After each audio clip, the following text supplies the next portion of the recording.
9 ਅਗਸਤ 2022 ਦਿਨ ਬੁੱਧਵਾਰ ਸੈਮੀਆਮੂ, ਕੈਟਜ਼ੀ ਅਤੇ ਕੁਆਂਟਲਨ ਮੂਲ ਨਿਵਾਸੀ ਕਬੀਲਿਆਂ ਦੀ ਧਰਤੀ ਸਰੀ ਸ਼ਹਿਰ ਤੋਂ ਪ੍ਰੋਗਰਾਮ ਦਾ ਸੋਹਤਾ ਸ਼ੋਅ ਲੈ ਕੇ ਇੱਕ ਵਾਰ ਫਿਰ ਤੁਹਾਡੀ ਸੇਵਾ 'ਚ ਹਾਜ਼ਰ ਹਾਂ ਜੀ। ਪ੍ਰੋਗਰਾਮ ਨਾਲ ਜੁੜ ਚੁੱਕੇ ਸਾਰੇ ਸਤਿਕਾਰਯੋਗ ਦਰਸ਼ਕਾਂ ਨੂੰ ਪਿਆਰ ਸਤਿਕਾਰ ਭਰੀ ਸਤਿ ਸ਼੍ਰੀ ਅਕਾਲ। ਇਸ ਪ੍ਰੋਗਰਾਮ 'ਚ ਤੁਹਾਡਾ ਸਭ ਦਾ ਨਿੱਘਾ ਸਵਾਗਤ ਹੈ। ਹਮੇਸ਼ਾ ਹੀ ਤਰ੍ਹਾਂ ਸਾਡੇ ਇਸ ਪ੍ਰੋਗਰਾਮ ਨੂੰ ਤੁਹਾਡੇ ਤੱਕ ਪਹੁੰਚਾਉਂਦੇ ਆ ਗੇਟਵੇ ਪੀਜ਼ਾ ਐਂਡ ਸਵੀਟਸ, ਨਾਲ ਦੀ ਨਾਲ ਅੰਪਾਇਰ ਬੈਂਕਟ ਹਾਲ ਅਤੇ ਐਕਮੇ ਟਰਾਂਸਪੋਰਟ ਲਿਮਟਿਡ। ਅੱਜ ਦੇ ਪ੍ਰੋਗਰਾਮ ਦੇ ਵਿੱਚ ਆਪਾਂ ਰੂਸ ਯੂਕਰੇਨ ਯੁੱਧ ਦੀ ਗੱਲ ਕਰਨੀ ਆ, ਕੀ ਹੋ ਰਿਹਾ ਉੱਥੇ ਇਸ ਵੇਲੇ। ਟਰੂਡੋ ਸਾਹਿਬ ਸਾਡੇ ਪ੍ਰਧਾਨ ਮੰਤਰੀ ਗਏ ਹੋਏ ਯੂਰਪ ਦੇ ਦੌਰੇ ਦੇ ਉੱਤੇ, ਉੱਥੇ ਉਹ ਕੀ ਦਾਅਵੇ ਅਤੇ ਵਾਅਦੇ ਕਰਕੇ ਆ ਰਹੇ ਆ, ਉਹਦੀ ਵੀ ਗੱਲਬਾਤ ਕਰਨੀ ਆ। ਜਿਉਂ-ਜਿਉਂ ਕਰੋਨਾ ਖਤਮ ਹੋ ਰਿਹਾ, ਕੈਨੇਡਾ ਦੇ ਸੂਬੇ ਜਿਹੜੇ ਆ ਮਾਸਕ ਪਹਿਨਣ ਦੀ ਸ਼ਰਤ ਜਿਹੜੀ ਆ ਉਹ ਹਟਾ ਰਹੇ ਆ, ਇਹਦੇ ਬਾਰੇ ਚਰਚਾ ਕਰਾਂਗੇ। ਤੇਲ ਦੀਆਂ ਵਧੀਆਂ ਕੀਮਤਾਂ ਨੇ ਜਿੱਥੇ ਲੋਕਾਂ ਵਿੱਚ ਹਾਹਾਕਾਰ ਮਚਾਈ ਹੋਈ ਆ, ਉੱਥੇ ਕੈਨੇਡਾ ਦਾ ਸੂਬਾ ਅਲਬਰਟਾ ਜਿਹੜਾ, ਉੱਥੋਂ ਦੇ ਲੋਕ ਜਿਹੜੇ ਆ ਬਾਗੋ ਬਾਗ ਆ ਕਿ ਬੇਸ਼ੱਕ ਤੇਲ ਦੀ ਕੀਮਤ ਜਿਹੜੀ ਸਾਨੂੰ ਵੱਧ ਦੇਣੀ ਪੈਣੀ ਆ, ਪਰ ਸੂਬੇ ਦੀ ਆਰਥਿਕਤਾ ਜਿਹੜੀ ਉੱਪਰ ਜਾ ਸਕਦੀ ਹੈ, ਕਿਉਂਕਿ ਅਲਬਰਟਾ ਸੂਬਾ ਜਿਹੜਾ ਤੇਲ ਪ੍ਰਧਾਨ ਸੂਬਾ ਆ। ਬੱਸ ਟਰੱਕ ਹਾਦਸਾ ਹੋਇਆ ਸਸਕੈਚੁਅਨ ਦੇ ਵਿੱਚ 2018 ਦੇ ਵਿੱਚ। ਪੰਜਾਬੀ ਟਰੱਕ ਚਾਲਕ ਜਸਕੀਰਤ ਸਿੰਘ ਸਿੱਧੂ ਨੇ ਦੋਸ਼ ਕਬੂਲ ਲਿਆ ਸੀ ਆਪਣਾ। 13 ਮੌਤਾਂ ਹੋਈਆਂ ਸੀ, 16 ਮੌਤਾਂ ਹੋਈਆਂ ਸੀ ਸੌਰੀ। ਅਤੇ ਹੁਣ ਜਿਹੜੀ ਉਹਦੇ ਉੱਤੇ ਡਿਪੋਰਟੇਸ਼ਨ ਦੀ ਤਲਵਾਰ ਲਮਕ ਰਹੀ ਸੀਗੀ, ਉਹਦਾ ਫੈਸਲਾ ਹੋ ਗਿਆ ਹੈ। ਉਹਨੂੰ ਡਿਪੋਰਟ ਕੀਤਾ ਜਾਣਾ ਹੈ, ਵਾਪਸ ਭਾਰਤ ਭੇਜਿਆ ਜਾਣਾ ਹੈ ਜੀ। ਸੁਪਰੀਮ ਕੋਰਟ ਦੇ ਇੱਕ ਜੱਜ ਸਾਹਿਬਾਨ ਨੇ ਭਾਰਤ ਸਰਕਾਰ ਦੇ ਉੱਤੇ ਕੁਝ ਟਿੱਪਣੀਆਂ ਕੀਤੀਆਂ, ਉਹ ਤੁਹਾਨੂੰ ਦੱਸਾਂਗੇ। ਅਤੇ ਅਖੀਰ ਦੇ ਵਿੱਚ ਚੋਣ ਨਤੀਜਿਆਂ ਬਾਰੇ ਗੱਲਬਾਤ ਕਰਾਂਗੇ। ਪ੍ਰੋਗਰਾਮ ਨੂੰ ਲੈ ਕੇ ਹੁਣੇ ਤੁਹਾਡੀ ਸੇਵਾ 'ਚ ਵਾਪਸ ਮੁੜਦੇ ਹਾਂ ਜੀ। ਪ੍ਰੋਗਰਾਮ ਦਾ ਸੋਹਤਾ ਸ਼ੋਅ 'ਚ ਇੱਕ ਵਾਰ ਫਿਰ ਤੁਹਾਡਾ ਸਭ ਦਾ ਨਿੱਘਾ ਸਵਾਗਤ ਹੈ ਜੀ। ਗੱਲ ਕਰਾਂਗੇ ਰੂਸ ਯੂਕਰੇਨ ਯੁੱਧ ਦੀ। ਇਸ ਯੁੱਧ ਦੇ ਵਿੱਚ ਰੂਸ ਦੀਆਂ ਫੌਜਾਂ ਲਗਾਤਾਰ ਕੀਵ ਸ਼ਹਿਰ ਦੇ ਉੱਤੇ ਹਾਵੀ ਹੋ ਰਹੀਆਂ ਆ। ਉਹਨਾਂ ਵੱਲੋਂ ਜਿਹੜੇ ਅਹਿਮ ਟਿਕਾਣੇ ਆ ਉਹਨਾਂ ਦੇ ਉੱਤੇ ਕਬਜ਼ਿਆਂ ਦਾ ਦੌਰ ਜਾਰੀ ਆ। ਯੂਕਰੇਨੀ ਲੋਕ, ਯੂਕਰੇਨੀ ਫੌਜਾਂ ਉਹਨਾਂ ਦਾ ਜਿੰਨਾ ਵੀ ਹੋ ਸਕਦਾ ਮੁਕਾਬਲਾ ਕਰ ਰਹੀਆਂ। ਬੜੀ ਹੈਰਾਨੀ ਦੀ ਗੱਲ ਹੈ ਕਿ ਲੜਾਈ ਯੂਕਰੇਨ ਦੇ ਵਿੱਚ ਹੋ ਰਹੀ ਆ। ਯੂਕਰੇਨ ਦੀਆਂ ਵੀਡੀਓਜ਼ ਤਾਈਵਾਨ ਦੇ ਵਿੱਚ ਮਿਲਟਰੀ ਨੂੰ ਦਿਖਾਈਆਂ ਜਾ ਰਹੀਆਂ ਵੀ ਜੇ ਚੀਨ ਨੇ ਹਮਲਾ ਕਰ ਦਿੱਤਾ ਤਾਂ ਤਾਈਵਾਨ ਨੇ ਯੂਕਰੇਨ ਦੇ ਯੁੱਧ ਤੋਂ ਚੀਨ ਦਾ ਮੁਕਾਬਲਾ ਜਿਹੜਾ ਕਿਵੇਂ ਕਰਨਾ ਆ, ਲੋਕਾਂ ਨੂੰ ਕਿਵੇਂ ਬਚਾਉਣਾ ਆ। ਸੋ ਬਹੁਤ ਸਾਰੇ ਮੁਹਾਜ਼ਾਂ ਦੇ ਉੱਤੇ ਜੰਗ ਜਿਹੜੀ ਆ ਉਹ ਲੜੀ ਜਾ ਰਹੀ ਆ। ਯੂਕਰੇਨ ਵੱਲੋਂ ਅੱਜ ਇਹ ਦਾਅਵਾ ਕੀਤਾ ਗਿਆ ਕਿ ਜੋ ਯੂਕਰੇਨੀ ਚਰਨੋਬਲ ਪਰਮਾਣੂ ਪਲਾਂਟ ਆ, ਜਿਹੜਾ ਕਿ ਕਾਫੀ ਮਸ਼ਹੂਰ ਆ ਕਿਉਂਕਿ ਇੱਥੇ ਹਾਦਸਾ ਹੋ ਗਿਆ ਸੀ ਇੱਕ ਵਾਰੀ, ਬਹੁਤ ਸਾਰੇ ਲੋਕ ਮਾਰੇ ਗਏ ਸੀ, ਕਾਫੀ ਲੰਮਾ ਸਮਾਂ ਇੱਥੇ ਕੋਈ ਵਸੋਂ ਨਹੀਂ ਸੀ ਹੋ ਸਕੀ। ਅਤੇ ਉਹ ਜਿਹੜਾ ਯੂਕਰੇਨੀ ਇਹ ਪਾਵਰ ਪਲਾਂਟ ਆ ਚਰਨੋਬਲ ਵਾਲਾ, ਉਹ ਰੂਸ ਦੀਆਂ ਫੌਜਾਂ ਦੇ ਕਬਜ਼ੇ ਦੇ ਵਿੱਚ ਆ। ਯੂਕਰੇਨ ਦਾ ਦਾਅਵਾ ਆ ਕਿ ਇੱਥੇ ਹੁਣ ਰੇਡੀਏਸ਼ਨ ਲੀਕ ਹੋ ਰਹੀ ਆ। ਪਰ ਉਸ ਤੋਂ ਕੁਝ ਹੀ ਘੰਟੇ ਬਾਅਦ ਜਿਹੜੀ ਇੰਟਰਨੈਸ਼ਨਲ ਐਟੋਮਿਕ ਐਨਰਜੀ ਏਜੰਸੀ ਆ, ਜਿਹੜੀ ਕਿ ਪੂਰੀ ਦੁਨੀਆ ਦੇ ਪਰਮਾਣੂ ਪਲਾਂਟਾਂ ਦਾ ਨਿਰੀਖਣ ਕਰਦੀ ਆ, ਉਹਨਾਂ ਦੀ ਜਾਣਕਾਰੀ ਰੱਖਦੀ ਆ, ਡਾਟਾ ਸਾਂਭਦੀ ਆ, ਉਹਨਾਂ ਨੇ ਇਹ ਗੱਲ ਨਕਾਰ ਦਿੱਤੀ। ਉਹ ਕਹਿੰਦੇ ਵੀ ਨਹੀਂ, ਇਹੋ ਜਿਹੀ ਕੋਈ ਵੀ ਰੇਡੀਏਸ਼ਨ ਨਹੀਂ ਹੋ ਰਹੀ। ਯੂਕਰੇਨ ਦਾ ਦਾਅਵਾ ਸੀਗਾ ਕਿ ਇੱਥੋਂ ਜਿਹੜੀ ਬਿਜਲੀ ਆ ਉਹ ਕੱਟ ਦਿੱਤੀ ਗਈ ਆ ਅਤੇ ਯੂਕਰੇਨੀ ਜਿਹੜੇ ਕਰਮਚਾਰੀ ਸੀ ਉਹ ਰੂਸੀ ਫੌਜਾਂ ਦੀ ਨਿਗਰਾਨੀ ਹੇਠ ਹੀ ਇੱਥੇ ਕੰਮ ਕਰ ਰਹੇ ਆ ਅਤੇ ਇੱਥੇ ਰੇਡੀਏਸ਼ਨ ਦਾ ਖਤਰਾ ਆ। ਪਰ ਇਸ ਤੋਂ ਕੁਝ ਹੀ ਘੰਟਿਆਂ ਬਾਅਦ ਜਿਹੜੀ ਇੰਟਰਨੈਸ਼ਨਲ ਐਟੋਮਿਕ ਐਨਰਜੀ ਏਜੰਸੀ ਆ, ਉਹਨਾਂ ਨੇ ਕਹਿ ਦਿੱਤਾ ਕਿ ਹੁਣ ਸਾਡੇ ਕੋਲ ਇਸ ਪਲਾਂਟ ਦਾ ਡਾਟਾ ਨਹੀਂ ਆ ਰਿਹਾ, ਸਾਨੂੰ ਉੱਥੋਂ ਕੱਟ ਆਫ ਕਰ ਦਿੱਤਾ ਗਿਆ ਆ, ਕੋਈ ਵੀ ਜਾਣਕਾਰੀ ਜਿਹੜੀ ਆ ਬਾਹਰ ਨਹੀਂ ਆ ਰਹੀ। ਸੋ ਚਰਨੋਬਲ ਪਰਮਾਣੂ ਪਲਾਂਟ ਦੇ ਵਿੱਚ ਰੇਡੀਏਸ਼ਨ ਹੋ ਰਹੀ ਆ ਜਾਂ ਨਹੀਂ, ਇਸ ਨੂੰ ਲੈ ਕੇ ਚਿੰਤਾ ਜਿਹੜੀ ਆ ਉਹ ਪਾਈ ਜਾ ਰਹੀ ਆ। ਵੱਡੀ ਫਿਕਰਮੰਦੀ ਵਾਲੀ ਗੱਲ ਆ, ਕਿਉਂਕਿ ਰੇਡੀਏਸ਼ਨ ਦੇ ਨਾਲ ਰਾਈਟ ਨਾਲ ਜਿਹੜੇ ਬੰਦੇ ਪ੍ਰਭਾਵਿਤ ਹੋਣੇ ਆ ਉਹ ਤਾਂ ਅੱਡ, ਪਰ ਉਸਦੇ ਨਾਲ ਕਈਆਂ ਸਾਲਾਂ ਤੱਕ, ਦਹਾਕਿਆਂ ਤੱਕ ਜਿਹੜਾ ਆ ਪ੍ਰਭਾਵ ਹੋ ਸਕਦਾ ਆ। ਇਹ ਇੱਕ ਵੱਡੀ ਚਿੰਤਾ ਦਾ ਕਾਰਨ ਬਣਿਆ ਹੋਇਆ ਆ। ਯੂਕਰੇਨ ਦੀ ਰਾਜਧਾਨੀ ਕੀਵ ਦੇ ਵਿੱਚ ਖਤਰੇ ਦੇ ਘੁੱਗੂ ਅੱਜ ਸਾਰਾ ਦਿਨ ਬੋਲਦੇ ਰਹੇ ਆ। ਮਿਜ਼ਾਈਲ ਅਲਰਟ ਕੀਤਾ ਗਿਆ ਸੀ ਕਿ ਰੂਸ ਵੱਲੋਂ ਮਿਜ਼ਾਈਲਾਂ ਜਿਹੜੀਆਂ ਆ ਰਹੀਆਂ, ਅਤੇ ਇਹ ਮਿਜ਼ਾਈਲਾਂ ਆ ਕੇ ਡਿੱਗੀਆਂ ਵੀ ਆ। ਰੂਸੀ ਫੌਜਾਂ ਬਹੁਤ ਮੁਕੰਮਲ ਤਰੀਕੇ ਦੇ ਨਾਲ ਜਿਨ੍ਹਾਂ ਸ਼ਹਿਰਾਂ ਦੇ ਉੱਤੇ ਕਬਜ਼ਾ ਕਰ ਰਹੀਆਂ ਆ, ਉਹਨਾਂ ਦੇ ਵਿੱਚ ਇੱਕ ਕੀਵ ਵੀ ਸ਼ਾਮਲ ਆ। ਬਹੁਤ ਵੱਡਾ ਸ਼ਹਿਰ ਆ, ਕਈ ਪਾਸਿਆਂ ਤੋਂ ਫੌਜਾਂ ਨੇ ਜਿਹੜਾ ਘੇਰਿਆ ਹੋਇਆ ਆ। ਇਸੇ ਦੌਰਾਨ ਅਮਰੀਕਾ ਜਿਹੜਾ ਜੀ, ਉਹਨਾਂ ਨੇ ਹੈਰਾਨੀ ਪ੍ਰਗਟਾਈ ਹੈ ਕਿ ਸਾਡਾ ਨਾਂ ਵਿੱਚ ਕਿਵੇਂ ਆਇਆ। ਹੋਇਆ ਇਸ ਤਰ੍ਹਾਂ ਕਿ ਪੋਲੈਂਡ ਨੇ ਕੱਲ੍ਹ ਇੱਕ ਆਫਰ ਕੀਤੀ ਕਿ ਸਾਡੇ ਜਿਹੜੇ ਮਿਗ 29 ਜਹਾਜ਼ ਆ, ਜਰਮਨੀ ਸਥਿਤ ਅਮਰੀਕਾ ਦੇ ਜਿਹੜੇ ਆ ਬੇਸ ਆ ਉੱਤੇ ਅਸੀਂ ਪਹੁੰਚਾ ਦਿੰਦੇ ਹਾਂ। ਉੱਥੋਂ ਜੇ ਚਾਹੁਣ ਨਾਟੋ ਫੋਰਸਿਸ ਤਾਂ ਯੂਕਰੇਨ ਦੀ ਫੌਜ ਦੀ ਮਦਦ ਵਾਸਤੇ, ਰੂਸੀ ਫੌਜਾਂ 'ਤੇ ਹਮਲੇ ਦੇ ਵਾਸਤੇ ਇਹ ਪੋਲੈਂਡ ਦੇ ਜਿਹੜੇ ਜਹਾਜ਼ ਆ ਵਰਤੇ ਜਾ ਸਕਦੇ ਆ। ਪਰ ਅਮਰੀਕਾ ਨੇ ਇਸ ਤੋਂ ਸਾਫ਼ ਜਵਾਬ ਦੇ ਦਿੱਤਾ। ਉਹ ਕਹਿੰਦੇ ਵੀ ਸਾਨੂੰ ਇਹ ਨਹੀਂ ਸਮਝ ਲੱਗੀ ਵੀ ਪੋਲੈਂਡ ਇਹ ਆਫਰ ਕਿਵੇਂ ਕਰ ਸਕਦਾ ਆ, ਜਦੋਂ ਅਸੀਂ ਪਹਿਲਾਂ ਹੀ ਕਹਿ ਚੁੱਕੇ ਹਾਂ ਕਿ ਜਿਹੜੀ ਨੈਟੋ ਆ ਉਹ ਇਸ ਜੰਗ ਦੇ ਵਿੱਚ ਸ਼ਾਮਲ ਨਹੀਂ ਹੋਊਗੀ। ਨੈਟੋ ਵੱਲੋਂ ਇਸ ਜੰਗ ਨੂੰ ਰੋਕਣ ਦੇ ਵਾਸਤੇ ਕੋਸ਼ਿਸ਼ਾਂ ਕੀਤੀਆਂ ਜਾਣਗੀਆਂ, ਨੈਟੋ ਵੱਲੋਂ ਰੂਸ ਦੀ ਧੱਕੇਸ਼ਾਹੀ ਨੂੰ ਰੋਕਣ ਦੀ ਕੋਸ਼ਿਸ਼ ਹੋਊਗੀ, ਪਰ ਨੈਟੋ ਕਿਸੇ ਵੀ ਤਰ੍ਹਾਂ ਸਿੱਧੇ ਰੂਪ ਦੇ ਵਿੱਚ ਇਸ ਜੰਗ ਦਾ ਹਿੱਸਾ ਨਹੀਂ ਬਣੂਗੀ। ਜੇਕਰ ਅਮਰੀਕਨ ਬੇਸ ਤੋਂ ਜਹਾਜ਼ ਕਿਸੇ ਵੀ ਤਰੀਕੇ ਉੱਡਦੇ ਆ ਤੇ ਉਹ ਰੂਸ ਦੇ ਨਾਲ ਸਿੱਧੀ ਕਨਫਰੰਟ੍ਰੇਸ਼ਨ, ਸਿੱਧਾ ਟਕਰਾਅ ਆ, ਤੇ ਅਜਿਹੀ ਹਾਲਤ ਦੇ ਵਿੱਚ ਤੀਜੀ ਵਿਸ਼ਵ ਜੰਗ ਜਿਹੜੀ ਹੈ ਛਿੜ ਸਕਦੀ ਆ। ਇਸ ਕਰਕੇ ਅਮਰੀਕਾ ਦਾ ਕੋਈ ਵੀ ਇਰਾਦਾ ਨਹੀਂ ਕਿ ਉਹ ਯੂਕਰੇਨ ਦੀ ਫੌਜ ਦੀ ਮਦਦ ਜਿਹੜੀ ਹੈ ਫੌਜੀ ਤਰੀਕੇ ਨਾਲ ਕਰੇ ਜਾਂ ਰੂਸ ਦਾ ਵਿਰੋਧ ਕਰੇ। ਉਹ ਕਹਿੰਦੇ ਕੋਈ ਵੀ ਅਮਰੀਕੀ ਸੈਨਿਕ ਜਿਹੜਾ ਆ ਉਹ ਯੂਕਰੇਨ ਦੀ ਮਦਦ ਦੇ ਉੱਤੇ ਨਹੀਂ ਜਾਊਗਾ, ਪਰ ਰੂਸ ਨੂੰ ਘੇਰਨ ਵਾਸਤੇ ਹੋਰ ਸਾਧਨ ਜਿਹੜੇ ਵਰਤੇ ਜਾਣਗੇ। ਲਗਾਤਾਰ ਉਹਨੂੰ ਵਿਸ਼ਵ ਵਿਆਪੀ ਤਕਲੀਫਾਂ ਦੇਣ ਦੇ ਵਾਸਤੇ ਆਰਥਿਕ ਪਾਬੰਦੀਆਂ ਦਾ ਘੇਰਾ ਜਿਹੜਾ ਆ ਉਹ ਵਧਾਇਆ ਜਾਊਗਾ, ਅਜਿਹਾ ਰਾਸ਼ਟਰਪਤੀ ਜੋ ਬਾਈਡਨ ਉਹਨਾਂ ਦਾ ਕਹਿਣਾ ਆ। ਦੂਜੇ ਪਾਸੇ ਸਾਡੇ ਪ੍ਰਧਾਨ ਮੰਤਰੀ, ਕੈਨੇਡਾ ਦੇ ਪ੍ਰਧਾਨ ਮੰਤਰੀ ਜਸਟਿਨ ਟਰੂਡੋ ਯੂਰਪ ਦੇ ਦੌਰੇ 'ਤੇ ਗਏ ਹੋਏ ਆ, ਜਿੱਥੇ ਆ ਕੇ ਉਹ ਇੰਗਲੈਂਡ ਦੀ ਮਹਾਰਾਣੀ ਨੂੰ ਵੀ ਮਿਲੇ ਆ, ਉੱਥੋਂ ਦੇ ਪ੍ਰਧਾਨ ਮੰਤਰੀ ਨੂੰ ਵੀ ਮਿਲੇ ਆ, ਜਰਮਨ ਦੇ ਵਿੱਚ ਤੇ ਹੋਰ ਮੁਲਕਾਂ ਦੇ ਵਿੱਚ ਆਗੂਆਂ ਨਾਲ ਵੀ ਮੁਲਾਕਾਤਾਂ ਕੀਤੀਆਂ। ਇੰਗਲੈਂਡ ਦੇ ਵਿੱਚ ਉਹਨਾਂ ਨੂੰ ਵਿਰੋਧ ਦਾ ਸਾਹਮਣਾ ਵੀ ਕਰਨਾ ਪਿਆ ਜਦੋਂ ਉਹ ਬਰਤਾਨਵੀ ਪ੍ਰਧਾਨ ਮੰਤਰੀ ਦੀ ਜਿਹੜੀ ਰਿਹਾਇਸ਼ ਆ ਉੱਥੇ ਗਏ ਆ, ਤਾਂ ਉਹਨਾਂ ਨੂੰ ਪਿਛਲੇ ਦਰਵਾਜ਼ੇ ਥਾਣੀ ਅੰਦਰ ਵਾੜਿਆ ਗਿਆ, ਕਿਉਂਕਿ ਮੂਹਰਲੇ ਪਾਸੇ ਟਰੂਡੋ ਦੇ ਖਿਲਾਫ ਮੁਜ਼ਾਹਰਾਕਾਰੀ ਜਿਹੜੇ ਆ ਉਹਦਾ ਵਿਰੋਧ ਕਰਨ ਦੇ ਵਾਸਤੇ ਖੜੇ ਸੀਗੇ। ਇਸੇ ਦੌਰਾਨ ਉਹਨਾਂ ਨੇ ਇਹ ਵੀ ਅਨਾਊਂਸ ਕੀਤਾ ਆ ਕਿ ਕਹਿੰਦੇ ਮੈਂ ਬੜੇ ਦਾਅਵੇ ਨਾਲ ਕਹਿ ਸਕਦਾ ਹਾਂ ਕਿ ਯੂਕਰੇਨ ਜਿੱਤਣਾ ਆ। ਉਹ ਕਹਿੰਦੇ ਵੀ ਰੂਸ ਦੇ ਉਲਟ ਜਿਸ ਤਰ੍ਹਾਂ ਕਿ ਦੁਨੀਆ ਖੜ ਗਈ ਆ ਕੇ ਰੂਸ ਨੂੰ ਗਲਤ ਸਿੱਧ ਕੀਤਾ ਜਾ ਰਿਹਾ ਆ, ਰੂਸ ਦੇ ਖਿਲਾਫ ਆਰਥਿਕ ਘੇਰਾਬੰਦੀ ਕੀਤੀ ਜਾ ਰਹੀ ਹੈ, ਰੂਸ ਬਾਕੀ ਮੁਲਕਾਂ ਨਾਲੋਂ ਅਲੱਗ ਥਲੱਗ ਹੋ ਰਿਹਾ ਆ, ਇਹ ਕਹਿੰਦੇ ਯੂਕਰੇਨ ਦੀ ਜਿੱਤ ਵਾਸਤੇ ਜਿਹੜਾ ਪੱਧਰਾ ਰਾਹ ਹੋ ਰਿਹਾ ਆ, ਤੇ ਉਹਨਾਂ ਨੂੰ ਪੂਰੀ ਉਮੀਦ ਆ ਕਿ ਯੂਕਰੇਨ ਇਸ ਜੰਗ ਦੇ ਵਿੱਚੋਂ ਜੇਤੂ ਹੋ ਕੇ ਜਿਹੜਾ ਬਾਹਰ ਨਿਕਲੂਗਾ, ਤੇ ਉਹਦੀ ਜਿਹੜੀ ਸੋਵਰਨਟੀ ਆ, ਉਹਦੀ ਪ੍ਰਭੂ ਸੱਤਾ ਆ, ਉਹਨੂੰ ਕੋਈ ਵੀ ਖਤਰਾ ਨਹੀਂ ਹੋਣਾ। ਦੱਸ ਦਈਏ ਕਿ ਪੂਰਾ ਰੌਲਾ ਹੀ ਇਹ ਆ ਕਿ ਰੂਸ ਜਿਹੜਾ ਆ ਉਹ ਯੂਕਰੇਨ ਦੀ ਪ੍ਰਭੂ ਸੱਤਾ ਹੁਣ ਖਤਮ ਕਰਨੀ ਚਾਹੁੰਦਾ ਆ। ਉੱਥੇ ਤੱਕ ਕਹਿ ਚੁੱਕਾ ਆ ਕਿ ਯੂਕਰੇਨ ਨਾਂ ਦਾ ਮੁਲਕ ਇਸ ਨਕਸ਼ੇ 'ਤੇ ਹੁੰਦਾ ਸੀਗਾ ਦੁਨੀਆ ਦੇ ਵਿੱਚ, ਹੁਣ ਹੈ ਨਹੀਂਗਾ। ਇਹ ਰੂਸ ਜਿਹੜਾ ਆ ਉਹਦੀ ਪ੍ਰਭੂ ਸੱਤਾ ਖੋਲ੍ਹੂਗਾ। ਸੋ ਟਰੂਡੋ ਨੇ ਉਲਟ ਦਾਅਵਾ ਕੀਤਾ, ਉਹ ਕਹਿੰਦੇ ਵੀ ਇਹੋ ਜਿਹੀ ਗੱਲ ਹੋਣੀ ਨਹੀਂ ਹੈਗੀ, ਰੂਸ ਦੀ ਆਜ਼ਾਦੀ, ਰੂਸ ਦੀ ਪ੍ਰਭੂ ਸੱਤਾ ਯੂਕਰੇਨ ਦੀ ਪ੍ਰਭੂ ਸੱਤਾ ਜਿਹੜੀ ਆ ਉਹ ਕਾਇਮ ਰਹਿਣੀ ਆ, ਤੇ ਰੂਸ ਦੀਆਂ ਫੌਜਾਂ ਦੀ ਹਾਰ ਹੋਣੀ ਆ। ਉਹਨਾਂ ਨੇ ਇਹ ਵੀ ਗੱਲ ਕਹੀ ਆ ਕਿ ਅਸੀਂ ਯੂਕਰੇਨ ਨੂੰ ਜਿਹੜੀ ਆ ਮਦਦ ਕਰਦੇ ਰਹਾਂਗੇ। $50 ਮਿਲੀਅਨ ਜਿਹੜਾ ਆ ਉਹ ਦਿੱਤਾ ਗਿਆ। ਇਸ ਤੋਂ ਇਲਾਵਾ ਰਾਹਤ ਕਾਰਜਾਂ ਲਈ, ਬਚਾਅ ਕਾਰਜਾਂ ਲਈ ਹੋਰ ਮਦਦ ਕੀਤੀ ਜਾਊਗੀ। ਜਿਹੜਾ ਜੰਗੀ ਸਮਾਨ ਹੈਗਾ, ਹਥਿਆਰ ਆ ਅਤੇ ਬਚਾਅ ਕਾਰਜਾਂ ਵਾਸਤੇ ਸਮਾਨ ਆ, ਉਹ ਜਿਹੜਾ ਆ ਕੈਨੇਡਾ ਵੱਲੋਂ ਪ੍ਰੋਵਾਈਡ ਕੀਤਾ ਜਾਊਗਾ। ਸੋ ਕਈ ਲੋਕ ਬੜੇ ਹੈਰਾਨ ਆ ਵੀ ਅਮਰੀਕਾ ਵਾਲੇ ਐਤਕੀ ਘੱਟ ਇੰਟਰਸਟ ਲੈ ਰਹੇ ਆ ਯੂਕਰੇਨ ਦੇ ਵਿੱਚ, ਕੈਨੇਡਾ ਦੇ ਪ੍ਰਧਾਨ ਮੰਤਰੀ ਜਸਟਿਨ ਟਰੂਡੋ ਜ਼ਿਆਦਾ ਇੰਟਰਸਟ ਲੈ ਰਹੇ ਆ।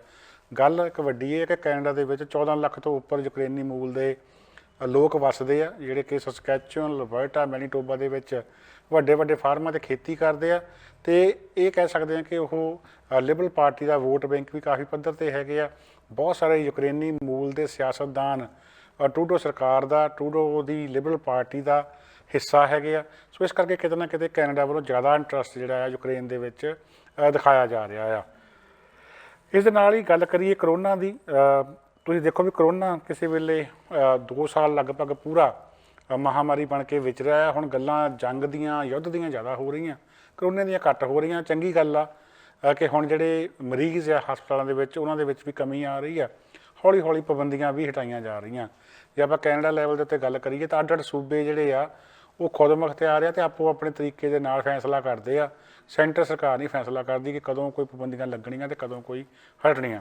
ਸ਼ੁਰੂ ਤੋਂ ਗੱਲ ਕਰੀਏ BC ਸੂਬੇ ਤੋਂ, ਬ੍ਰਿਟਿਸ਼ ਕੋਲੰਬੀਆ, ਜਿੱਥੋਂ ਕਿ ਪ੍ਰੋਗਰਾਮ ਪ੍ਰਸਾਰਿਤ ਕੀਤਾ ਜਾਂਦਾ, ਤਾਂ ਸਾਡੇ ਸੂਬੇ ਦੇ ਸਿਹਤ ਮੰਤਰੀ ਏਡੀਅਨ ਡਿਕਸ ਅਤੇ ਮੁੱਖ ਸਿਹਤ ਅਧਿਕਾਰੀ ਡਾਕਟਰ ਬੋਨੀ ਹੈਨਰੀ ਕਹਿੰਦੇ ਵੀ ਅਸੀਂ ਸਥਿਤੀ ਦੇ ਉੱਤੇ ਲਾਗਿਓਂ ਦੇਖ ਰਹੇ ਹਾਂ, ਨਿਗਾਹ ਰੱਖ ਰਹੇ ਹਾਂ।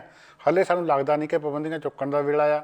ਮਾਸਕ ਹਟਾਉਣ ਦੀ ਤਰੀਕ ਦੀ ਤਾਂ ਗੱਲ ਦੂਰ ਦੀ ਹੈ ਜੀ, ਪਰ ਅੰਟਾਰੀਓ ਵਾਲਿਆਂ ਨੇ 21 ਮਾਰਚ ਤੋਂ ਐਲਾਨ ਕਰ ਦਿੱਤਾ ਕਿ ਉੱਥੇ ਮਾਸਕ ਜਿਹੜੇ ਆ ਇਨਡੋਰ ਹਟਾਏ ਜਾ ਰਹੇ ਆ।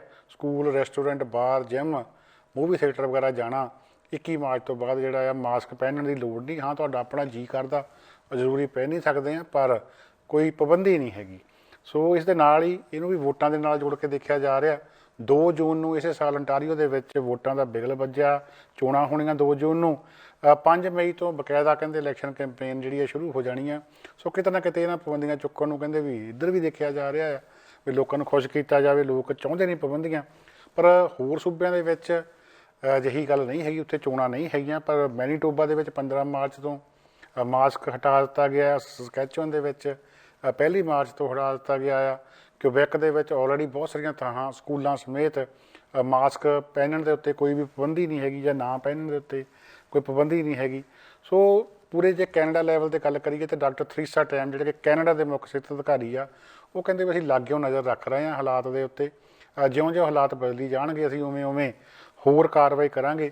ਅਸੀਂ ਪਾਲਿਸੀ ਬਣਾ ਰਹੇ ਹਾਂ ਵੀ ਹੁਣ ਕਰੋਨਾ ਤੋਂ ਬਾਅਦ ਜਦੋਂ ਸੰਸਾਰ ਨਿਕਲਿਆ ਆ, ਕੈਨੇਡਾ ਇੱਕ ਵੱਖਰੇ ਫੇਸ ਵਿੱਚ ਸ਼ਾਮਲ ਹੋ ਰਿਹਾ, ਦੁਨੀਆ ਪਹਿਲਾਂ ਵਰਗੀ ਨਹੀਂ ਰਹੀ, ਤਾਂ ਉਹਦੇ ਵਿੱਚ ਅਸੀਂ ਆਪਣੀ ਪਾਲਿਸੀ ਕਿਵੇਂ ਜਿਹੀ ਬਣਾਉਣੀ ਹੈ, ਕਿਵੇਂ ਲੋਕਾਂ ਨੂੰ ਐਡਜਸਟ ਕਰਨਾ ਆ, ਅਸੀਂ ਆਉਣ ਵਾਲੇ ਸਮੇਂ ਦੇ ਵਿੱਚ ਨਾਲ ਦੀ ਨਾਲ ਦੱਸੀ ਜਾਵਾਂਗੇ। ਪਰ ਨਾਲ ਦੀ ਨਾਲ ਚਰਚਾ ਇਹ ਚੱਲ ਗਈ ਆ ਕਿ ਮਾਸਕ ਪਹਿਨਣਾ ਚਾਹੀਦਾ ਜਾਂ ਨਹੀਂ ਪਹਿਨਣਾ ਚਾਹੀਦਾ, ਇਹਨੂੰ ਲੈ ਕੇ ਵੀ ਲੋਕ ਵੰਡੇ ਰਹਿਣਗੇ। ਬਹੁਤ ਸਾਰੇ ਲੋਕ ਜਿਹੜੇ ਉਹਨਾਂ ਨੂੰ ਲੱਗਦਾ ਕਿ ਜੇ ਮਾਸਕ ਪਾਈ ਵੀ ਰੱਖਾਂਗੇ ਤਾਂ ਕੋਈ ਨੁਕਸਾਨ ਨਹੀਂ ਹੈਗਾ, ਪਾ ਲੈਣਾ ਚਾਹੀਦਾ। ਕਿਉਂਕਿ ਦੂਜੇ ਪਾਸੇ ਲੋਕ ਜਿਹੜੇ ਆ ਉਹ ਇਹਨੂੰ ਇੱਕ ਗੁਲਾਮੀ ਦਾ ਚਿੰਨ੍ਹ ਦੇਖ ਰਹੇ ਆ, ਉਹ ਕਹਿੰਦੇ ਵੀ ਇਹ ਮਾਸਕ ਪਹਿਨਣਾ ਗੁਲਾਮੀ ਦਾ ਚਿੰਨ੍ਹ ਆ, ਕੀ ਲੋੜ ਆ ਪਾਉਣ ਦੀ। ਸੋ ਮਾਸਕ ਪਾਉਣ ਵਾਲੇ, ਮਾਸਕ ਨਾ ਪਾਉਣ ਵਾਲਿਆਂ ਨੂੰ ਅਤੇ ਮਾਸਕ ਨਾ ਪਾਉਣ ਵਾਲੇ ਮਾਸਕ ਪਾਉਣ ਵਾਲਿਆਂ ਨੂੰ ਇੱਕ ਵੱਖਰੀ ਨਿਗਾਹ ਨਾਲ ਦੇਖਦੇ ਆ। ਇਹ ਆਮ ਦੇਖਣ ਵਿੱਚ ਆਇਆ ਆ। ਇਸ ਮਾਮਲੇ ਦੇ ਵਿੱਚ ਲੈ ਕੇ ਵਖਰੇਵੇਂ ਕਹਿੰਦੇ ਹੋਰ ਵੱਧ ਸਕਦੇ ਆ। ਗੱਲ ਕਰੀਏ ਨਾਲੇ ਭਾਰਤ ਦੀ, ਤਾਂ ਭਾਰਤ ਨੇ 27 ਮਾਰਚ 2022 ਤੋਂ ਸਾਰੀਆਂ ਕੌਮਾਂਤਰੀ ਉਡਾਣਾਂ ਇੰਟਰਨੈਸ਼ਨਲ ਫਲਾਈਟਸ ਨੋਰਮਲ ਕਰ ਦਿੱਤੀਆਂ, ਸ਼ੁਰੂ ਕਰ ਦਿੱਤੀਆਂ। ਉਹਦੇ ਨਾਲ ਕੀ ਆ ਕਿ ਬਹੁਤ ਸਾਰੇ ਜਿਹੜੇ ਮੁਲਕ ਆ ਜਿਨ੍ਹਾਂ ਦੀਆਂ ਫਲਾਈਟਸ ਬੰਦ ਸੀਗੀਆਂ, ਕਨੈਕਟਡ ਫਲਾਈਟਸ ਖਾਸ ਕਰਕੇ, ਕਿਉਂਕਿ ਕੈਨੇਡਾ ਅਮਰੀਕਾ ਦੂਰ ਬਹੁਤ ਪੈ ਜਾਂਦੇ ਆ, ਰਾਹ ਦੇ ਵਿੱਚ ਜੁੜਵੀਆਂ ਫਲਾਈਟਸ ਰਾਹੀਂ ਲੋਕ ਆਉਂਦੇ ਆ, ਉਹ ਸ਼ੁਰੂ ਹੋਣ ਦੀ ਉਮੀਦ ਵੱਧ ਗਈ ਆ। ਉਹਦਾ ਮਤਲਬ ਇਹ ਆ ਕਿ ਫਲਾਈਟਸ ਹੋਰ ਅਵੇਲੇਬਲ ਹੋ ਜਾਣਗੀਆਂ ਅਤੇ ਮਿੱਥੀਆਂ ਤਰੀਕਾਂ ਦੇ ਉੱਤੇ ਮਿਲਣ ਲੱਗ ਪੈਣਗੀਆਂ ਅਤੇ ਸਸਤੀਆਂ ਵੀ ਹੋ ਜਾਣਗੀਆਂ। ਸੋ ਇੱਕ ਵੱਡੀ ਗੱਲ ਆ, ਦੁਨੀਆ ਨੋਰਮਲ ਹੋ ਰਹੀ ਹੈ ਜੀ। ਇਸ ਤਰੀਕੇ ਇੱਕ ਵੱਡੀ ਖਬਰ ਜਿਹੜੀ ਅੱਜ ਕੈਨੇਡਾ ਦੇ ਵਿੱਚ ਆ ਰਹੀ ਆ, ਉਹ ਹੰਬਲਟ ਬ੍ਰੋਂਕੋ ਬੱਸ ਟਰੱਕ ਹਾਦਸੇ ਬਾਰੇ ਆ। ਹੰਬਲਟ ਬ੍ਰੋਂਕੋ ਸ਼ਹਿਰ ਹੈ ਛੋਟਾ ਜਿਹਾ ਸਸਕੈਚੂਅਨ ਸੂਬੇ ਦੇ ਵਿੱਚ। ਅਪ੍ਰੈਲ 2018 ਦੌਰਾਨ ਇੱਕ ਇੱਥੇ ਹਾਦਸਾ ਵਾਪਰਿਆ ਸੀ। ਹੋਇਆ ਸੀਗਾ ਕਿ ਕੈਲਗਰੀ ਦੀ ਇੱਕ ਟਰੱਕ ਚਾਲਕ ਕੰਪਨੀ ਦਾ ਪੰਜਾਬੀ ਡਰਾਈਵਰ ਜਸਕੀਰਤ ਸਿੰਘ ਸਿੱਧੂ ਆਪਣਾ ਟਰੱਕ ਲੈ ਕੇ ਜਾ ਰਿਹਾ ਸੀਗਾ। ਜਿਹੜੇ ਅਦਾਲਤੀ ਦਸਤਾਵੇਜ਼ ਉਹਨਾਂ ਦੇ ਮੁਤਾਬਕ ਇਹੀ ਹੈ ਕਿ ਉਹਨੇ ਆਪਣੇ ਟਰੱਕ ਦੇ ਪਿੱਛੇ ਪਿਆ ਸਮਾਨ ਢੱਕਣ ਦੇ ਵਾਸਤੇ ਤਰਪਾਲ, ਜਿਹਨੂੰ ਇੱਥੇ ਆਪਾਂ ਟਾਰਪ ਕਹਿ ਦਿੰਦੇ ਹਾਂ, ਪਾਈ ਹੋਈ ਸੀਗੀ। ਉਹ ਜਿਹੜੀ ਕਿ ਪੂਰੀ ਕੱਸ ਕੇ ਨਹੀਂ ਵੱਜੀ ਸੀ, ਉਹਦਾ ਕੁਛ ਹਿੱਸਾ ਲੂਜ਼ ਹੋ ਗਿਆ ਸੀਗਾ, ਢਿੱਲਾ ਹੋ ਗਿਆ ਸੀਗਾ, ਆਵਾਜ਼ ਕਰ ਰਿਹਾ ਸੀਗਾ, ਅਤੇ ਉਹਨੂੰ ਉਹ ਵਾਰ-ਵਾਰ ਪਿੱਛੇ ਜਿਹੜਾ ਦੇਖ ਰਿਹਾ ਸੀਗਾ ਸ਼ੀਸ਼ੇ ਵਿੱਚ ਹੀ।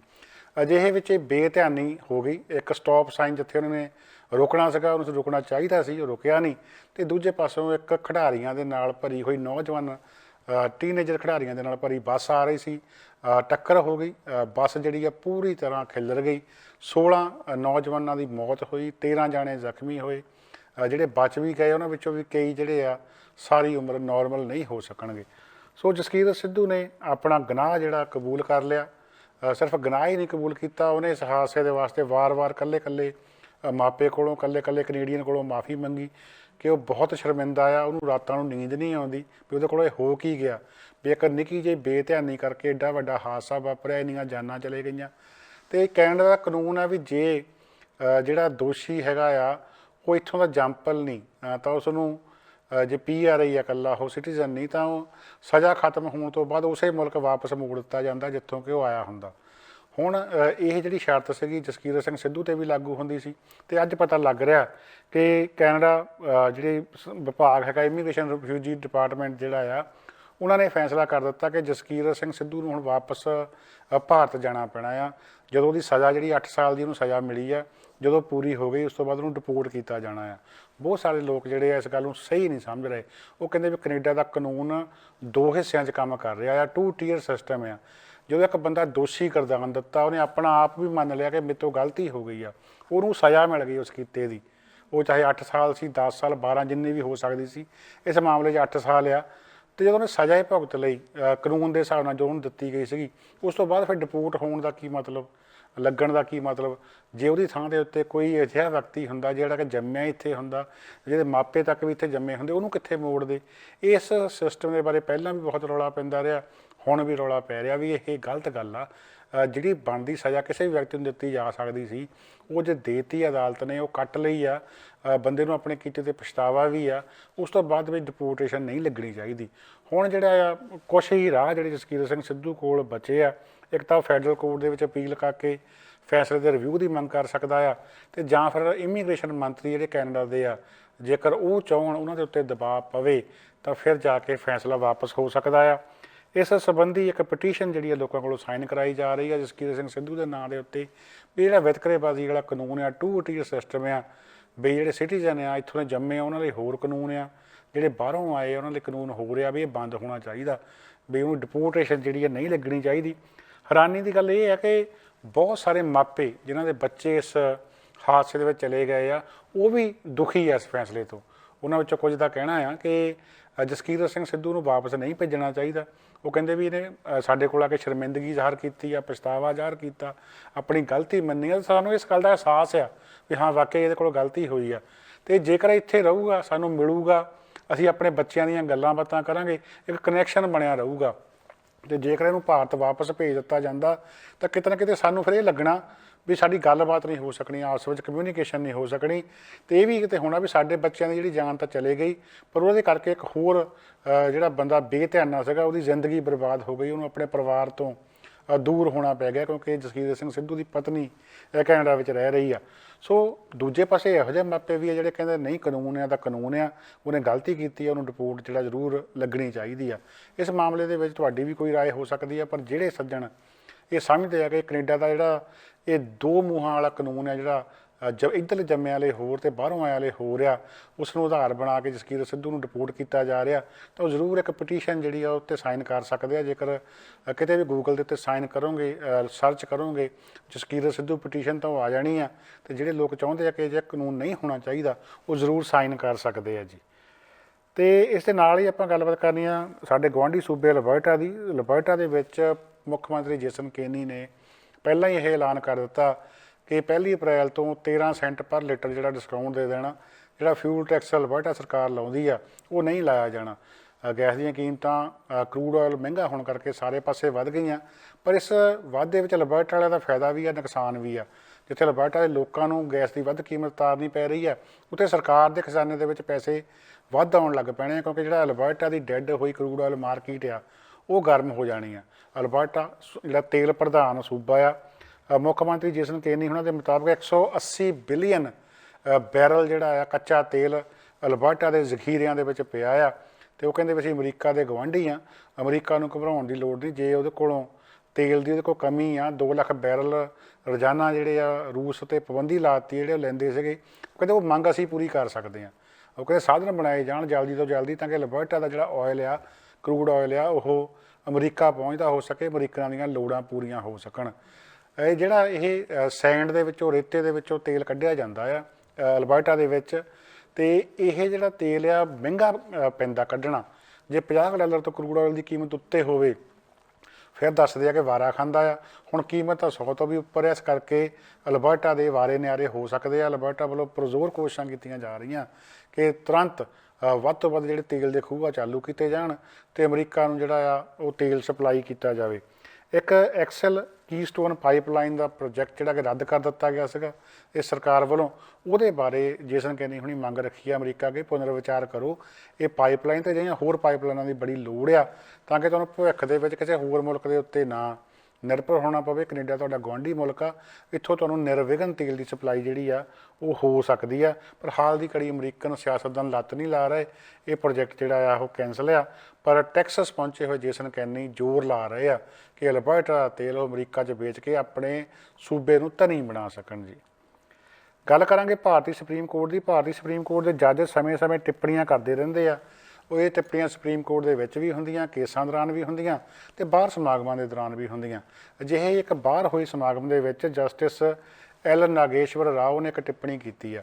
ਇਹ ਟਿੱਪਣੀਆਂ ਇਸ ਸੰਬੰਧੀ ਸੀ ਕਿ ਸਰਕਾਰ ਜਿਹੜੀ ਆ ਇੰਟਰਨੈੱਟ ਦਾ ਸੋਸ਼ਲ ਮੀਡੀਆ ਦਾ ਬਹੁਤ ਗਲਾ ਘੁੱਟ ਰਹੀ ਆ। ਉਹ ਲੋਕ ਜਿਹੜੇ ਕਿ ਸਰਕਾਰ ਦੀ ਵਿਰੋਧਤਾ ਕਰਦੇ ਆ, ਉਹਨਾਂ ਦੇ ਸੋਸ਼ਲ ਮੀਡੀਆ ਦੇ ਖਾਤੇ ਜਾਮ ਕਰ ਦਿੱਤੇ ਜਾਂਦੇ ਆ, ਉਹਨਾਂ ਦੇ ਉੱਤੇ ਝੂਠੇ ਕੇਸ ਪਾ ਦਿੱਤੇ ਜਾਂਦੇ ਆ।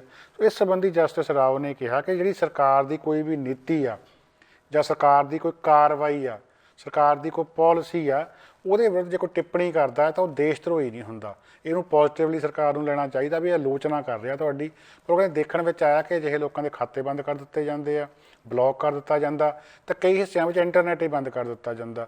ਉਹ ਕਹਿੰਦੇ ਵੀ ਕਿਸੇ ਵੀ ਡੈਮੋਕ੍ਰੇਸੀ ਦੇ ਵਾਸਤੇ ਇਹ ਸਹੀ ਗੱਲ ਜਿਹੜੀ ਆ ਨਹੀਂ ਹੈਗੀ ਆ। ਸਰਕਾਰ ਦੇ ਕੋਲ ਇਹਨਾਂ ਮਾਦਾ ਹੋਣਾ ਚਾਹੀਦਾ ਵੀ ਉਸ ਖਿਲਾਫ ਕੀਤੀ ਕੋਈ ਵੀ ਟਿੱਪਣੀ, ਕੋਈ ਵੀ ਆਲੋਚਨਾ ਉਹ ਜਰ ਸਕੇ, ਉਹਨੂੰ ਪੋਜ਼ੀਟਿਵਲੀ ਲਵੇ।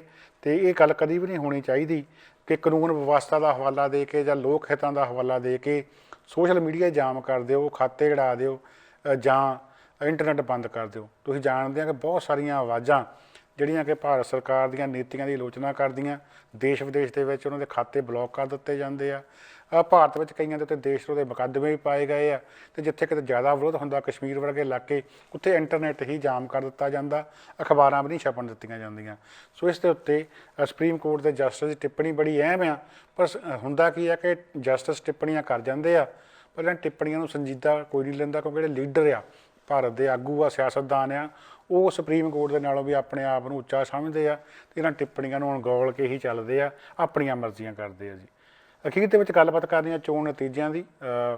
ਜਦੋਂ ਤੁਸੀਂ ਇਹ ਪ੍ਰੋਗਰਾਮ ਸੁਣ ਰਹੇ ਹੋਵੋਗੇ ਤਾਂ ਉਸ ਤੋਂ ਕੁਝ ਘੰਟੇ ਬਾਅਦ ਹੀ ਚੋਣ ਨਤੀਜੇ ਜਿਹੜੇ ਆਉਣੇ ਸ਼ੁਰੂ ਹੋ ਜਾਣੇ ਆ, ਅਤੇ ਪੰਜਾਬ, ਯੂਪੀ ਅਤੇ ਹੋਰ ਕਈ ਥਾਂ ਤੋਂ ਇਹ ਚੋਣ ਨਤੀਜੇ ਆਉਣੇ ਆ।